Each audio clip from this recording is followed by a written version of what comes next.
Hello, everyone. My guest today is Alan Trefler. He's a visionary leader and a technology change agent and an innovative philanthropist, a chess master and a trusted advisor to business and executives around the world. He founded Pegasystems to change the way the world builds software. Today, the company employs nearly 4,500 people around the world and has a market cap of almost $5 billion. Alan, are you ready to take us to the top? Well, I am. Very good. So the reason I told you before, and I was excited to get you on, because you are the opposite of like a WhatsApp or even the Atlassian. They had, a 14-year run down there out of Sydney, but you really, this was the long haul for Pegasystems. Tell us so you launched in what year? In 1963 or what was it? 83. 83. Not quite 63, but it could feel that way at that. Sorry. Okay, so 1983. And where were you at that point in your life? Well, I had been working as a systems integrator, putting together, very sophisticated systems for some dead banks like Chemical Bank and some still living ones like Citibank. And I was pretty amazed at how bad the software development process was and had the idea of ways to really revolutionize it. The company I was working for was acquired, not a really fun experience, and I struck out on my own. Yep, that's great. Okay, so 1983, you jump in. Now, were you all in, or did you save up a cushion from kind of the corporate salary where you had a little fail safe? I was beyond all in. I had to borrow money from family, and one of the first things I did was take out a $500,000 term life policy on myself, because if this didn't work out, I was going to have to pay this back. Now, I wasn't going to kill myself. I had calculated in an early spreadsheet program that if I worked like a dog and spent no money and lived in a hovel, I could pay it back in about 8 years. Yep. And that was my plan B. So guys, those of you listening, I want to contrast this to today, where last reported revenue, 800, 900 million-ish. I want to ask him when he thinks they're going to pass $1 billion, but exciting space built over a long time. Let's go back to that original story. So you take out the initial things. What was the initial product, Alan, that you built? Well, it was interesting. It, in many ways, is reflective of what we do today, though after 4 complete generational rewrites, obviously life has moved on quite a bit. The initial system was what one would have called a workflow system. It enabled you to organize, in that era, just for large companies, how you wanted to get your business processes to work. And it let you define the steps, the systems you had to deal with, the human interactions. And I never liked the word workflow, though it stuck around for a lot of years. I always thought it should be work do, because we've always sought to incorporate AI principles and incorporate automation into this from the inception. But that was the original idea, and the way it evolved is we really moved into the front office, being able to do end-to-end work, all the way from a customer's customer right through execution. Mm-hmm. And then fast forward, how many decades is that? 1, 2, 3, 4 decades. How would you describe the product today? Well, the way I describe the company is we became an overnight success after 24 years. So it took 24 years to hit 100 million in revenue. And then obviously the business has really been clipping along since then. Today, we're a company that offers technology that does not just workflow, but which has now been renamed digital process automation, but is also able to do full end-to-end CRM for many of the world's most demanding firms. Being able to bring process and rules and intelligence from the point a customer or one of our client staff touches something related to a customer all the way through execution. And it's quite a bit different. And 2000, you said 24 years after 1983. So that would have been 2007. You hit $100 million in ARR. Is that right? It was 2005, I think, was the seminal year. That's when, what happened was the business grew for a while. Frankly, I was not a great manager. I started the business and I hadn't had enough experience. I, for 5 years, brought in a president, and we actually learned a lot. I was able to really step back, but they weren't able to get it up over 100 million. We were stuck there for several years. When I came back, I learned enough, and we made enough changes to the product and our go-to-market that we were able to grow at a 20% plus pace. Yeah. And by the way, this wasn't like you were just doing this and nobody was watching. You were in the public markets already at this point, right? I think you IPO'd in 96. Why IPO in 96? I think it was one of those situations where we IPO'd too soon. Part of the challenge that we had is we were capital constrained. It was a time when lots of companies, including companies we competed with, were going public. We wandered down to Wall Street, and lo and behold, fell to the rapture song, as it were. The bank's rapture song, right? So January of '96, I went down to Wall Street to do a little research, talking to some of the suspects you would expect. And lo and behold, we were public in the third quarter of that year. And what was run rate at that point? We had a massive run rate the day we went public of 32 million. 12-month revenue. It's just so funny because you're one of the rare interviews I can do where we can actually look at historical cohorts. And you look at today, I mean, these companies, Eventbrite just went public. I mean, you basically have to be north of 90 or 100 million bucks in terms of run rate. And you've got to have your kind of your E40 in check and all this other stuff. But 32 million bucks, huh?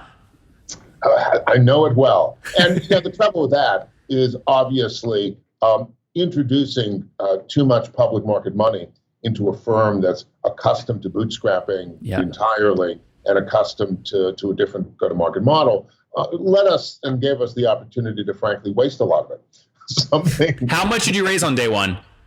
We raised over $100 million. And before that, you hadn't used $1 of investor capital.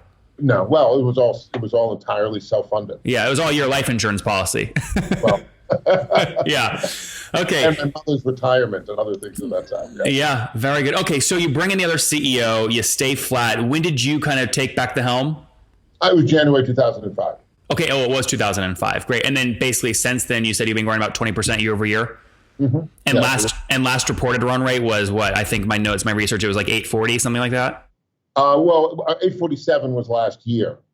And the target for this year is about 900. That's great. So you're getting, so what do you call it when you pass you said your centennial, I guess, was 2005 when you passed 100 million. What do you call it when you pass $1 billion? I don't think I think we just want to call it an intermediate step. The market we're in has enormous potential, and we think we have a view of it that's both unique and operates well. So my initial question when I asked my team to research for the interview was, when you look at your product lineup, that what you guys do, Salesforce, I'm like, okay, yeah, they're a CRM, right? You seem to touch so many markets that are, and don't be obviously not an offensive statement here, but not sexy markets, right? Or harder to get into markets. How do you remain competitive? You're like your CRM product with a company that only focuses on one of the aspects of what you do. Well, one thing that is an enormous advantage for us is we have a coherent architecture. So when we, for example, made a build versus buy decision in 2010 to bring in what I still think are absolutely top of market predictive and adaptive analytics, we actually bought a company for $160 million. And then we spent 2 years re-architecting what they did into this really seamless architecture that brings together customer engagement and process automation in a way that is quite unique.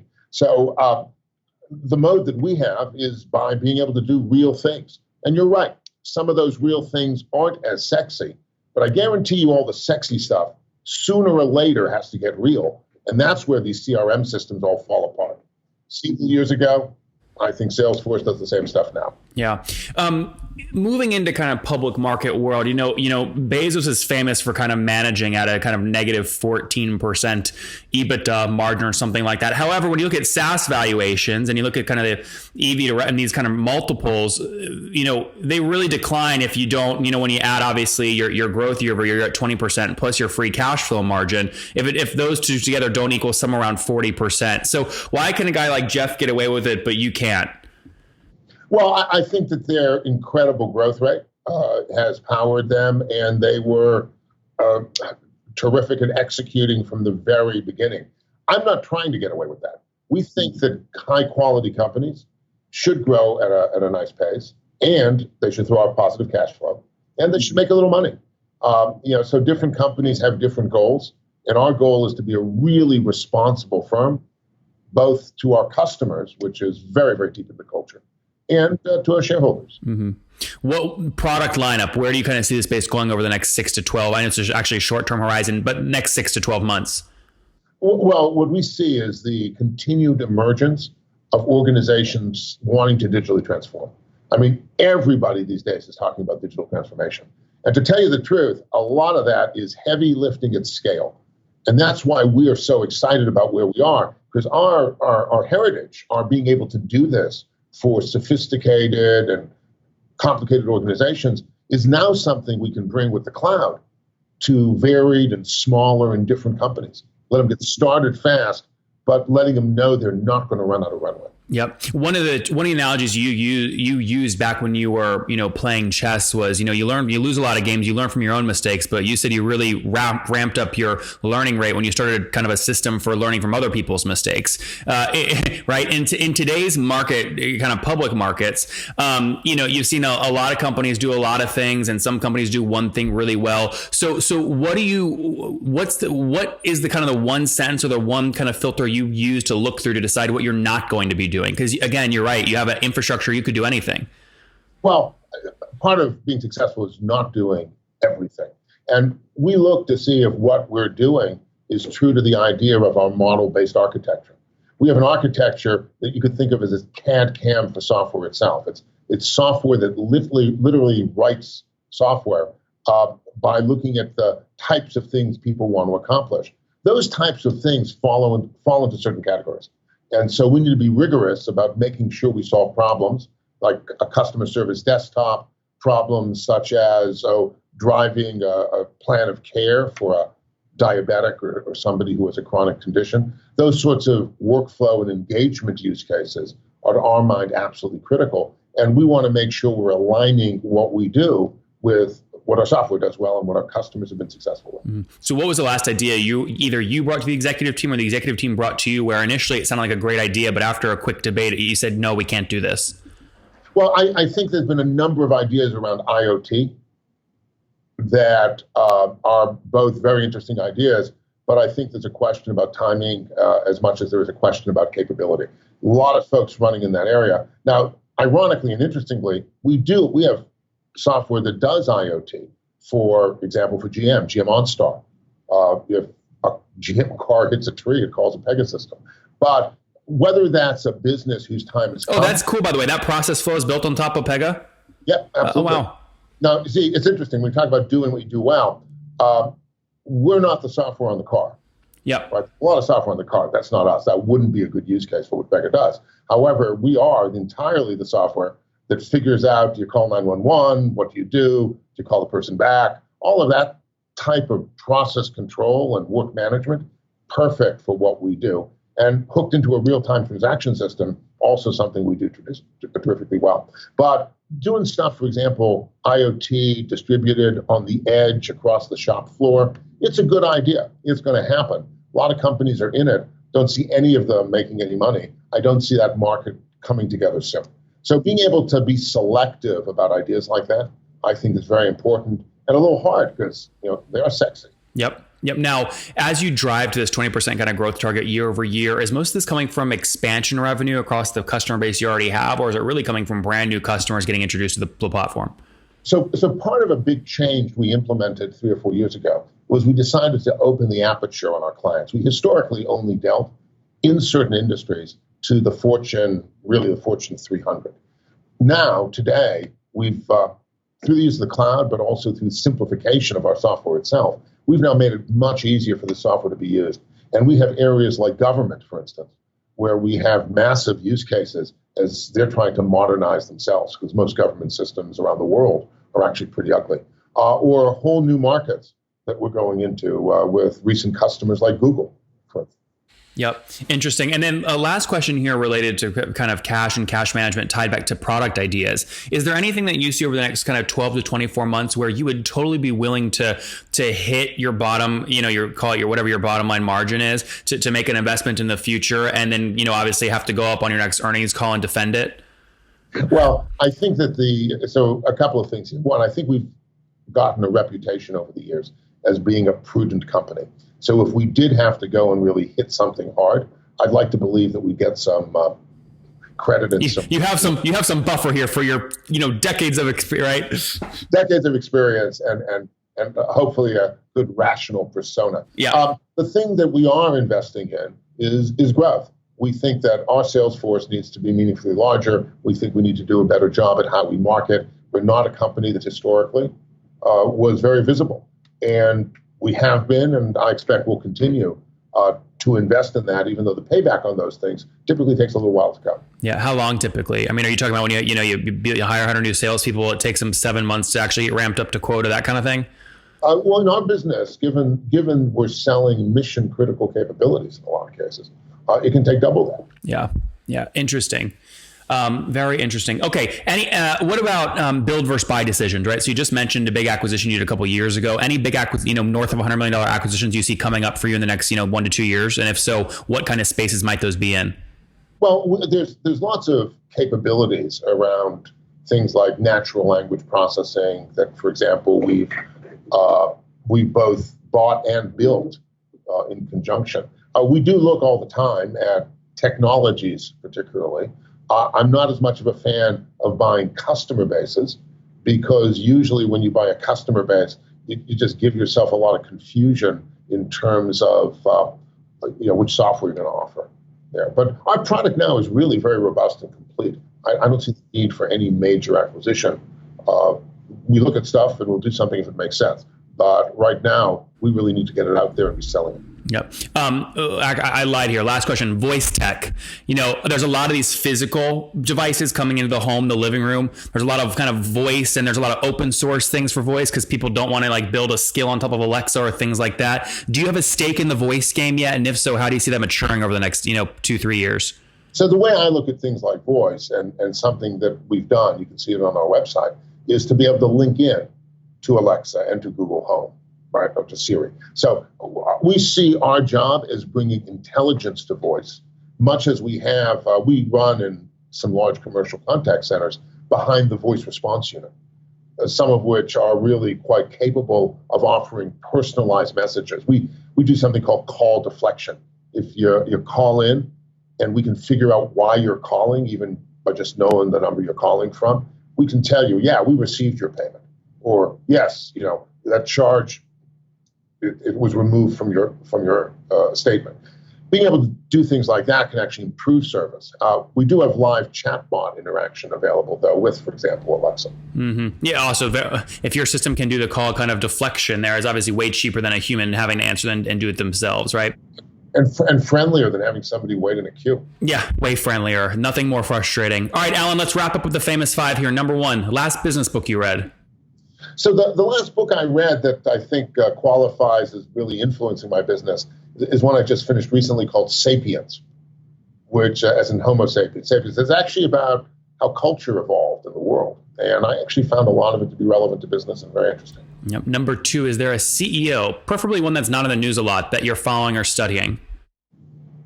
Well, I heard Jamie Dimon recently, and he's been in the news some, but I think he's done a terrific job over a lot of very difficult times, going way back in his career. Is he running in 2020? I actually would hope so, but probably not. All right, number 3. Besides any of your own, Alan, what's your favorite online tool for building your business? Well, it's interesting. I think that it's going to sound retrograde, but I think a beautifully written email is the best way. One that really hits topics quickly and shows a lot of attention is what I would say is the best electronic tool for introductions. Very rarely done, by the way. Is there someone or somewhere we can go where these people do that every day when they send out emails? Is there one you follow in particular? No, there's not a place that I go for that. These are all, if you're talking about template type places, no, I think this has to come from the heart.